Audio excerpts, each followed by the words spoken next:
Hello everyone. I hope that you are all doing well. This is me Syed Shujatullah. Welcome to Iqra IAS Current Affairs channel. Channel को subscribe करिए और hit the bell icon so that जब भी मैं video upload करूंगा आपको notification मिल जाएगा. आज का हमारा टॉपिक है अगेन वेरी इंपॉर्टेंट वन. इसलिए बोल रहा हूं क्योंकि डीकोलोनाइजेशन के ऊपर है. नाउ ये जो टर्मिनोलॉजी है पिछले 2-3 साल में बहुत पॉपुलर हुई है और ये as a political tool use भी की जाती है during the time of election. समझ में आ रहा है ना what I am trying to say. ये जो डीकोलोनाइजेशन जो वर्ड है ना, ये आजकल 2-3 साल में बहुत पॉपुलर हुई है. और भी सबसे इंपॉर्टेंट है ये वर्ड को लेकर पॉलिटिक्स में ज्यादा इंपॉर्टेंस मिल गया है. और ये इलेक्शन जब भी आते हैं ना, ये डीकोलोनाइजेशन की बात करते हैं to garner what votes. To garner what votes, लोगों से वोट लेने के लिए ये स्ट्रैटेजी, ये भी स्ट्रैटेजी आजकल चल रही है कि हमारे पास को लेके आओ और उस हिसाब से ओके लोगों का और आवाम का या वोटर्स का मूड स्विंग करो अपने तरफ खींचना. ठीक है. So that is the importance of about decolonisation. किस तरीके से ये रोल प्ले कर रहा है हमारे इंडिया में and also in the world. The decolonisation किस तरीके से एज ए टूल यूज किया जा रहा है by the various political parties. तो आज हम पढ़ने वाले हैं डीकोलोनाइजेशन. पहली बात तो बिफोर डीकोलोनाइजेशन पढ़ने से पहले हम समझेंगे कि कॉलोनाइजेशन का मतलब क्या है. Right. So we will be discussing about what is colonization. उसके बाद में हम ये भी पढ़ेंगे इसका लॉन्ग लास्टिंग इम्पैक्ट है या नहीं है, इसके बारे में हम पढ़ेंगे कि ये एक बार कोई कंट्री कॉलोनी बनती है तो ये उनके जाने के बाद, जैसे कि India was a colony to the British empire, तो ब्रिटिशर्स जब वो चले गए हैं और जब हमें इंडिपेंडेंस मिल गया है तो उनका जो भी यहाँ पे स्टे था, वो स्टे में वो जो भी एडमिनिस्ट्रेटिव रिफॉर्म्स लेकर आते थे, वो जिस तरीके से सिविलाइजेशन यहाँ पे करते थे, क्या हम ये 75 साल के बाद भी उसी मूड में है क्या, वही मोड ऑफ लिविंग में है क्या. ये जो इम्पैक्ट जो लॉन्ग लास्टिंग अभी भी चल रहा है उसका क्या इंपॉर्टेंस है वो भी हम देखेंगे. डीकोलोनाइजेशन अटेम्प्ट्स भी आजकल हो रहे हैं बाय द कॉलोनाइज्ड कंट्रीज, इसके बारे में भी हम पढ़ेंगे. और इंडिया ने कब कब ऐसे इनिशिएटिव्स और मेजर्स लिए हैं जिससे डीकोलोनाइज करें हम भी हमारी कंट्री को. भाई डीकोलोनाइजेशन क्यों फेल हो रहा है, अब बाहर के कंट्रीज भी कर रहे हैं डीकोलोनाइजेशन, हम भी कर रहे हैं डीकोलोनाइजेशन, बट डीकोलोनाइजेशन जा ही नहीं रहा है हमारी जिंदगी से, हमारे सोशल और इकोनॉमिक फैब्रिक से वो नहीं जा रहा है. वो ऐसे रीजंस क्या है? What are the reasons that decolonization attempts by the countries are failing? Time and again.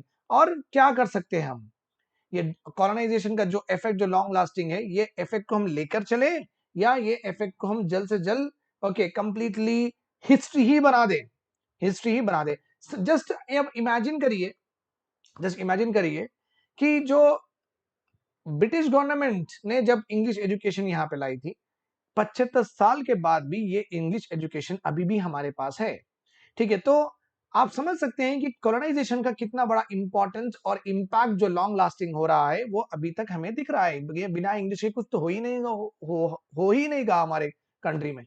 और ग्लोबल सिटीजन अगर आप बनना चाहते हैं, मीन्स मैं यहाँ जाऊंगा, मैं वहां जाऊंगा, मैं इधर काम करूंगा, मैं उधर काम करूंगा, मैं इधर इन्वेस्ट करूंगा, मैं उधर इन्वेस्ट करूंगा, अगर आप ग्लोबल सिटीजन बनना चाहते हैं बिना इंग्लिश के आप कैसा जी पाएंगे? ओके. राइट. सो आप समझ सकते हैं कि कॉलोनाइजेशन होने के बाद में जो वहां से इनहेरिटेड जो कैरेक्टर्स है वो हम आज भी देख रहे हैं और पूरे कॉलोनाइज कंट्रीज वो फैक्टर्स देख रहे हैं. राइट. नाउ अब इमेजिन करिए इसका मतलब क्या हुआ, जो भी कंट्रीज कॉलोनाइज हुए थे अभी भी वो कॉलोनाइजेशन के ही जो भी इनहेरिट करे थे कैरेक्टर्स वही लेके चल रहे हैं. क्या हमें, जैसे कि मुगल का राज था, दिल्ली सल्तनत का राज था, बाद में मुगल्स का राज था, वो हिस्ट्री हिस्ट्री ही रह गई ना, उसको हम कैरी फॉरवर्ड करें नहीं करें. राइट. तो हम हिस्ट्री को हिस्ट्री में ही छोड़ दिए वो टाइम पीरियड में. तो हम ब्रिटिश का जो भी टाइम पीरियड है हम क्यों नहीं छोड़ रहे 1947 में ही? तो हम 1947 के बाद में इंडियननेस लाना है ना हमारी जिंदगी में, कल्चर में, सोसाइटी में. हमारे जो काम करने के तरीके में हम जो इंडियननेस जो है, हमारा जो कल्चरल जो हमारे जो बिफोर ब्रिटिशर्स इम्पार्टेड दिस जो भी हमारा कुछ था, the way of living etcetera, तो हम उसको वो दोहराना ना. We can not continue the colonial legacy या ब्रिटिश दिए गए हम वो उसको कंटिन्यू तो नहीं कर सकते। क्या हम कंटिन्यू करें, क्या हम कंप्लीटली हिस्ट्री को हिस्ट्री समझ के वहां पे पूरा अबंडन करके हर चीज कॉलोनाइजेशन से जो भी रिलेटेड है वो पूरी हम निकाल दें? सो what is your opinion on it? आप भी कमेंट सेक्शन में ये बात लिखिए कि हम डीकोलोनाइजेशन करके पूरी हिस्ट्री ही हिस्ट्री में ही रखें और हम नए इंडिया में पहुंचे जहां पे ना मुगल का इंपैक्ट होगा, ना द सल्तनत का इंपैक्ट होगा, ना उसके बाद में जो भी इन्वेजन्स होते थे उसका इंपैक्ट होगा, ना ब्रिटिश का इंपैक्ट। तो किसी के इंपैक्ट की जरूरत नहीं है, हम हमारे तरह जीएंगे। Do you want like that? और चलो भाई, अच्छी चीज है कॉलोनाइजेशन, अच्छी चीजें भी दिए थे कॉलोनाइजेशन से, तो क्या हम उसको लेके आगे बढ़े? What is your opinion? Can we do this और can we do this? Please write in the comment section, so आपसे और भी लोग सीखेंगे, तो लिख देना। Okay, so before going into the discussion, first of all we'll study about what is colonization, okay, or what is colonialism, ये इसके बारे में पढ़ेंगे।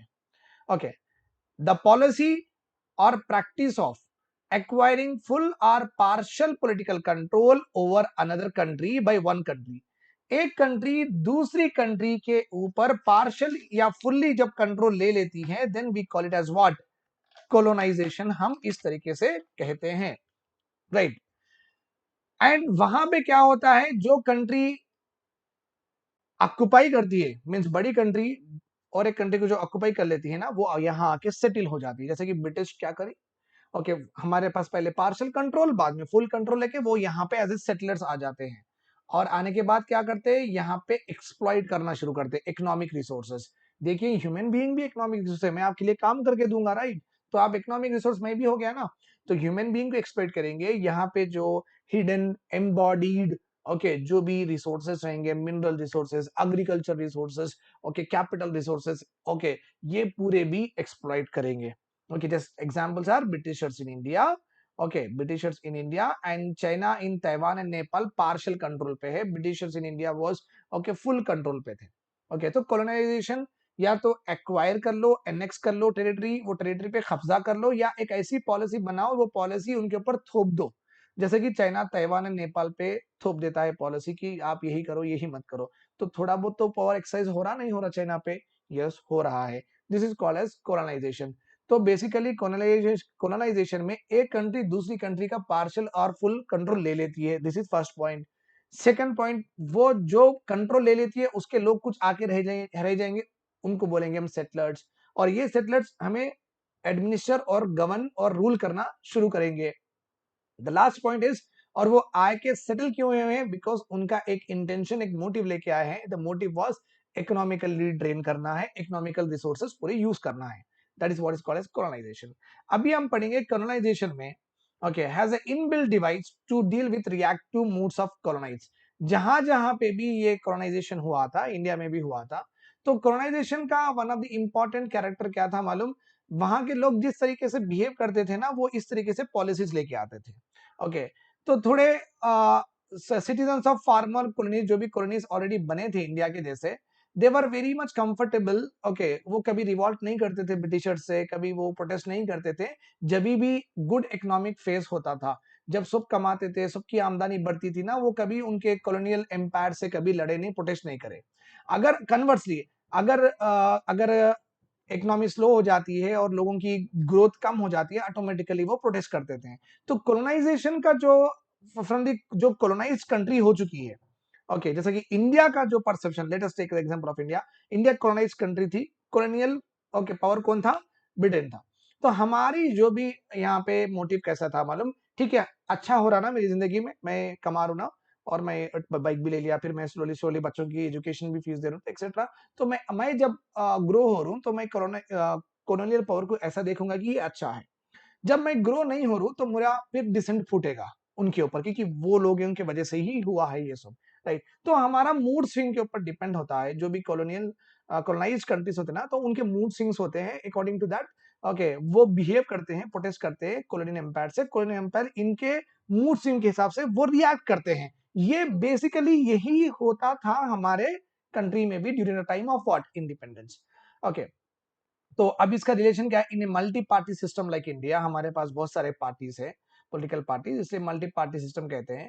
it is easy to invoke the ghost of colonial legacy. So colonial legacy जो भी थी उसको invoke करें, उसके bad characters बताएं और उसके ऐसे ऐसे चीजें जो हम प्रेजेंट यूज करें ना उसको बदल देने की बात करें. जब इस तरीके से बदल देने की बात करते हैं, अरे भाई हम इंग्लिश निकाल देंगे और हम सिर्फ हिंदी लेके आएंगे क्योंकि हिंदी हमारी भाषा थी. ओके, ऐसा कोई लीडर जोर जोर से अगर माइक में बोलता है तो आपके दिल में ये इच्छा होगी कि नहीं होगी, यार ये तो सही बोल रहा है, ये तो क्या इंग्लिश तो हमें चाहिए नहीं, हम तो हिंदी राष्ट्र है तो हम हिंदी आगे लेके आगे बढ़ेंगे. तो ये क्या हो गया कि एक कॉलोनी थे हम, ओके कॉलोनाइजेशन में थे, डीकोलोनाइजेशन करें. डीकोलोनाइजेशन का मतलब है हम ऐसे कैरेक्टर्स, ट्रेड्स, फीचर जो भी हमें इनहेरिट करे हम वो पूरे छोड़ देना चाह रहे हैं उनके साथ ही, हम उसको आगे लेके ही जाना नहीं चाह रहे. तो आजकल ये पॉलिटिकल टूल बन गया है कि कॉलोनियल के फीचर्स को उठाओ, उठा के तकरीर दो, ओके उठा के क्या करो, कॉन्फ्रेंस करो और ये बोलो कि हम ब्रिटिश का ये निकाल देंगे, हम ब्रिटिश का वो निकाल देंगे. इस तरीके से बोलो तो आवाम वहां पे, लोग वहां पे क्या हो गए, वहां पे उत्साह आ जाएगा उनके, उनमें जब उत्साह जब आ जाएगा तो वो उनको ही वोट करेंगे. फाइन. नाउ एक रीसेंट इंटरनेशनल फोरम हुआ था, वहां पे India has said clearly the distinction between what foreign attacks and colonization का डिस्टिंक्शन दिए थे इंडिया के officials. Okay, decolonization receives a major official push. Means वो जो फोरम में जो भी कंट्रीज आए थे ना उनके माइंड में यही चल रहा था कि भाई डीकोलोनाइजेशन तो करना है. तो decolonization has given a major push in several African countries में डीकोलोनाइजेशन करने की बहुत ट्राई करे. जो भी ब्रिटिश से, जर्मनी से जो भी इनहेरिट करे थे, कॉलोनियल एम्पायर से जो भी इनहेरिट करे थे वो पूरे वो बदल देना चाहते थे. भाई हमको आपका साया ही नहीं चाहिए, जो भी कॉलोनाइजेशन से हम लिए वो ले लो आप वापस, हम वो छोड़ दे रहे हैं. तो बहुत ट्राई करे. Okay, in education also language was the main focus. Language, किस लैंग्वेज में बच्चों को तालीम देना है, एजुकेशन देना है, शिक्षा देना है, किस लैंग्वेज में देना है. ओके, हिंदी में देना है या इंग्लिश में देना है, किस में देना है. ओके, अगर हिंदी में देते हैं तो हम इंग्लिश जिंदगी भर भूल जाएंगे. ठीक है, तो इंग्लिश अगर हम जब भूल जाएंगे तो क्या हो गया, डीकोलोनाइजेशन. मींस कोलोनाइजेशन का जो भी कैरेक्टर हम लिए थे वो हम कैरेक्टर छोड़ दिए हैं हम. ओके, तो अब हिंदी रहेगी, इसका मतलब हम भूल जाएंगे कि इंग्लिश कभी थी. ओके, बट ये जो एफर्ट डाले थे अफ्रीकन कंट्रीज की लैंग्वेज चेंज कर देंगे और हम डीकोलोनाइज कर देंगे, बट वो फेल्ड हुआ है. उससे सोशल इनइक्वालिटीज और भी बढ़ गए हैं. जो इंग्लिश एजुकेटेड थे उनको जॉब्स अच्छे मिल गए हैं, जो कि लोकल लैंग्वेज में जो पढ़ते थे उनको जॉब्स अच्छे नहीं मिले हैं. तो सोशल इनइक्वालिटीज का बहुत बड़ा तबका बढ़ गया है. तो कोलोनाइजेशन के अटेम्प्ट्स, डीकोलोनाइजेशन के अटेम्प्ट्स फेल होते आ रहे हैं अक्रॉस द कंट्री. जो भी कॉलोनियल आइडेंटिटी को निकालना चाह रहा है, अगर कभी वो निकालता है तो वो अच्छे से ग्रोथ नहीं देख रहा है उनके कंट्रीज में. इंडिया भी अटेम्प्ट कर रही है. आपको पता ही है, डे बिफोर यस्टरडे के एडिटोरियल में मैंने हिंदी लैंग्वेज के ऊपर बहुत अच्छा सा एडिटोरियल बनाया था. Please do watch it. Okay, you will get lot of good insights about what is happening with regard to the language. तो अमित शाह जी ने एक लैंग्वेज लिंग्विस्टिक कमीशन उन्होंने हेड किया था. और लिंग्विस्टिक कमीशन हेड करने के बाद में उसमें रिकमेंडेशंस में यह आया कि यूनियन गवर्नमेंट सिर्फ अभी कम्युनिकेट करेगी हमारे से रहो या स्टेट गवर्नमेंट से रहो, किसी से भी, यूनियन गवर्नमेंट से कुछ भी अगर एक इंफॉर्मेशन हम तक पहुंचना है या मीडिया तक पहुंचना है या जुडिशरी तक पहुंचना है या स्टेट गवर्नमेंट से तक पहुंचना है, यूनियन गवर्नमेंट का जो भी इंफॉर्मेशन हो वो हिंदी में ही रहेगा. ओके, और स्लोली एजुकेशन में भी स्कूल में बच्चों को हिंदी भी पढ़ाई है. मतलब क्या है, इंग्लिश को हम हटा रहे हैं, इंग्लिश को हम हटा रहे हैं और हिंदी को हम ला रहे हैं. मतलब क्या, इंग्लिश आई कहां से, कॉलोनाइजेशन से आई.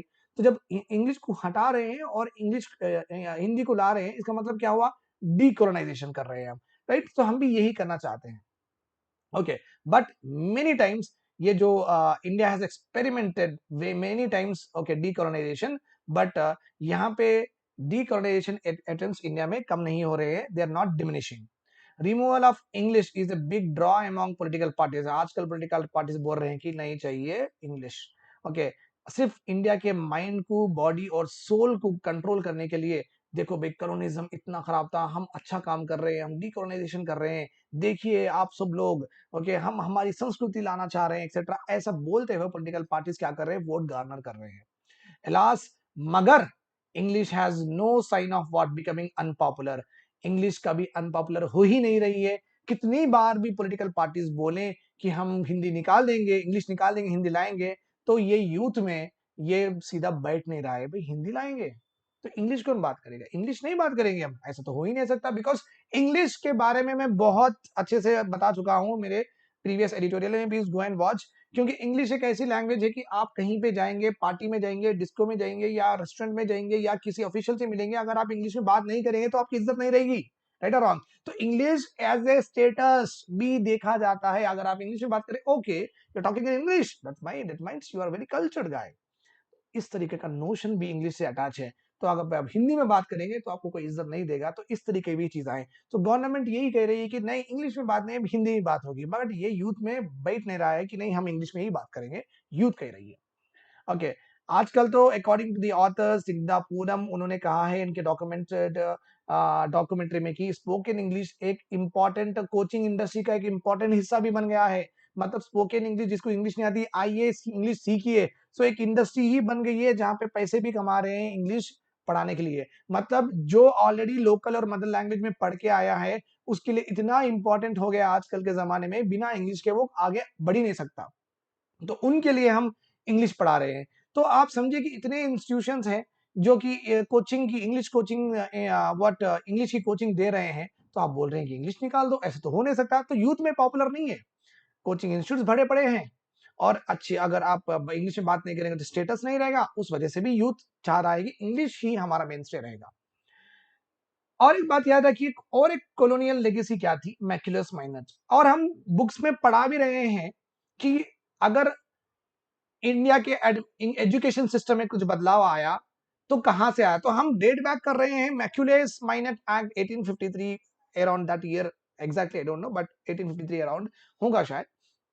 तो हम हमारे बीएड के बुक्स में पूरा मैक्यूलेट माइनट ने क्या क्या कहा था, क्या क्या नहीं कहा था, पूरा लिखा हुआ है। तो ये कह रहे हैं आते इधर, हमारे इंट्रेंस एग्जाम में भी मैक्यूलर माइनट के बारे में यूपीएससी में भी पूछता है। इसका मतलब क्या है, हमारे माइंड में ये बैठ गया है, चलो भाई मैक्यूलर माइनट कॉलोनियल से आया था तो उन्होंने ये रिकमेंडेशन दिए थे, इस वजह से हमारी एजुकेशन सिस्टम आगे बढ़ी है।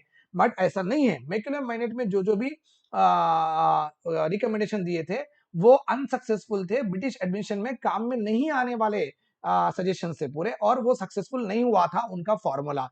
जो चीज फेल हो गई थी वो चीज भी हम आज तक यूपीएससी में भी पढ़ रहे हैं, एसएससी में पढ़ रहे हैं, बीएड टेट हर जगह पढ़ रहे हैं मैक्यूलर माइनट्स। ओके, क्या do you really remember that आप ऐसा, लाइक आफ्टर इंडिपेंडेंस हम एजुकेशन रिफॉर्म्स लाए नहीं? इज इट सो कि हम हमारे एजुकेशन रिफॉर्म्स क्यों नहीं पढ़ रहे हैं इंडिपेंडेंस के बाद के? वही रिफॉर्म्स पढ़ते हैं, बच्चों को ही वही पढ़ाते हैं, यूपीएससी में वही पूछते हैं। अगर आप पहले के पढ़ते हैं तो आज तक भी हमारे बच्चों में वो दिमाग में बैठे रहेगा कि भैया कॉलोनियल एम्पायर था, वहां से मैक्यूलर माइनट बना था, फिर हमारा एजुकेशन सिस्टम डेवलप हुआ था। बट यहाँ पे लोग क्या चाहते हैं, पॉलिटिकल लीडर्स, मैक्यूलर माइनट को निकाल दो, है ही नहीं, अब हमारे जो भी है रिफॉर्म्स वही पढ़ाएंगे हम। Okay fine. Later leaders view क्या है, देखिए और एक बात क्या है, डीकोलोनाइजेशन करना या नहीं करना। बहुत सारे लीडर्स ने प्रॉपरली इसका आंसर नहीं दिए हैं। थोड़े लीडर्स ये कहे हैं, जैसे ज्योतिराव फूले, देखिए आप यहाँ पे फूले, ज्योतिराव फूले वेरी माली गार्डन से आते थे, ओके, माली कम्युनिटी से आते फूले, उन्होंने अप्रिशिएट किया है इंग्लिश एजुकेशन। ओके, तो आप समझिए कि थोड़े लीडर्स अप्रिशिएट कर रहे हैं, थोड़े लीडर्स अप्रिशिएट नहीं कर रहे हैं। इसका मतलब क्या है, कोलोनाइजेशन का जो इम्पैक्ट था, ओके, थोड़े रीजन्स में बहुत अच्छा था, वहां पे लोग आगे बढ़े, लोग वहां पे आगे बढ़े, वहां पे शिक्षा वहां पे हासिल करे और आगे जाके बड़े बड़े लोग बने। कोलोनाइजेशन का इम्पैक्ट डिफरेंट डिफरेंट रीजन्स में, नॉर्थ में, साउथ में, डिफरेंट डिफरेंट क्लास में, एसटी में, एससी में, क्योंकि क्लासेस में भी इंपॉर्टेंस आया। एसटी और एससी ले लो आप, ओके, हरिजन ले लो, दलित ले लो, अगर वो इंग्लिश में बात करते हैं ना तो फिर उनको वो समझते हैं कि उनका स्टेटस है। तो इंग्लिश एज ए एजुकेशन अपना क्लास को भी ऊपर करता, अपना कास्ट को भी ऊपर करता, इससे ऐसा भी देखा जाता है। तो फूले ने अप्रिशिएट किया है, अगर एक दलित इंग्लिश में बात करता है तो उसको इक्वल प्लेटफॉर्म पे देखते हैं, अगर दलित लोकल लैंग्वेज में बात करता है तो इक्वल। तो फिर English as a medium can also lead to establishment of what, social equalities in our society. तो इस तरीके से भी लोग कह रहे हैं कि नहीं नहीं, इंग्लिश एजुकेशन इंपॉर्टेंट है, क्योंकि ये स्टेटस देगा, ये लोअर क्लास को एक इक्वल अपॉर्चुनिटी, इक्वल प्ले देगा। कोई और एक दूसरे लोग करें, नहीं नहीं नहीं, पूरा निकाल के फेंक देना है, इंग्लिश होना ही नहीं, हिंदी ही होना है। ओके, और ये पूरे डिबेट्स में क्या हो रहा है, पेरेंट्स को कंफ्यूजन हो रहा है। In this all debates parents are what, very much confuse. उनको पता ही नहीं क्या हिंदी मीडियम में डाले, इंग्लिश मीडियम में डाले, उर्दू मीडियम में डाले, तेलुगु मीडियम में डाले, कौन से मीडियम में डाले, किसकी बात सुने, लीडर्स की बात सुने, गवर्नमेंट की बात सुने, या एक्सपर्ट्स की बात सुने। तो डी कोलोनाइजेशन के ऊपर अभी एक कोहेरेंट व्यू नहीं आया है, एक यूनिफॉर्म व्यू नहीं आया है। ठीक है, करंट स्टेटस अभी क्या है देखिए, कॉलोनियल रूल ए फेंट कलेक्टिव मेमोरी है, याद तो हम करते हैं, फेंट है, स्ट्रॉन्ग तो नहीं है हमारे दिमाग में, बट हम याद तो कर लेते हैं कि कॉलोनियल रूल एक फेंट मेमोरी हमारे पास जिंदगी भर तक रहेगी। ओके, बहुत सारे जो भी वो लोग बनाए थे, सेंट जॉर्ज फोर्ट एक्सेट्रा, जो भी चीजें वो बनाए थे, जो भी रखे थे, हम ऐसे तो रिमूव कर दिए और we have replaced with another और वी हैव रीनेम्ड इट। तो हम जहां जहां पे भी कॉलोनियल जो ब्रिटिश के जो जो भी मार्ग थे, जो भी रोड्स थे, जो जो भी बिल्डिंग से आर्किटेक्चर था, वो पूरों को बदल के अपना नाम रख दिए। ठीक है, तो हम बहुत काम करें इसमें। ओके, और एक जो प्रॉब्लम था, जो कॉलोनियल रूलर्स ऑलवेज ये समझते थे कि जहां पे वो रूल कर रहे हैं वहां के सिटीजन बहुत एवरेज है। ओके, और उनको जो भी बोला गया वो करेंगे, और वो इग्नोरेंट है, और वो समझते थे कि वो ही बड़े लोग हैं जो कि हमें एनलाइटन करेंगे, सिखाएंगे जीने का तरीका। Okay, so they never thought कि चलो भाई ये लोगों को सर्व करेंगे, जैसे ब्रिटिशर्स नेवर थॉट कि चलो भाई हम इंडिया में आए, इंडियंस को सर्व करेंगे, इनको बेटर लिविंग देंगे, ऐसा नहीं था। वो जब इंडिया में आए, अरे ये तो अनसिविलाइज लोग हैं, इनको हम जिंदगी में जीना सिखाएंगे, इनको हम क्या है मोरल इक्वालिटी सिखाएंगे, इनको तो कुछ आता ही नहीं, ये तो बहुत इग्नोरेंट है। तो वो लोग ये माइंडसेट से आए थे इंडिया में। Okay, fine. So what is the conclusion, अभी कंक्लूजन क्या है डीकोलोनाइजेशन कोलोनाइजेशन के डिबेट में। ओके, देखिए it's never a good idea to fight with the past, क्या कर लेंगे फाइट, ओके, पास्ट से लड़ लड़ के, no matter how old the past is, what is there to discuss and fight about it. Maturity lies in the learning to live with the past, not in it. Okay, to live with the past, past से सीख के आगे बढ़ना, but ऐसा नहीं कि कुछ past में है तो वहीं रुक जाना, ऐसा नहीं करना है, under the illusion that it cannot be changed, और आपको पता ही है कि वो चेंज नहीं होगा past. the past is past, therefore inaccessible for human intervention, past past ये ना हम कभी जाके बदल सकते हैं ना वो बदल पाएंगे, तो जैसा है वैसे ही छोड़ दो, मूव ऑन हो जाओ। the study is with curiosity is preferable option to quarreling with, so it is better that we should be curious about what options that we are having to decolonize, okay, rather than उसके ऊपर लड़े कि हम ये करेंगे कि किस तरीके से हम बदलाव ला सकते हैं और हमारी आइडेंटिटी, इंडियन आइडेंटिटी को प्रिजर्व कर सकते हैं, right. Fine, this is all about today's lecture, I hope that this is all clear to you. If you are having any doubts, write in the comment section, I will be more happy to help you out. Okay, have a very nice day students, take care, I'll see you tomorrow with more beautiful editorials, eat well and take good sleeps and work hard, bye bye।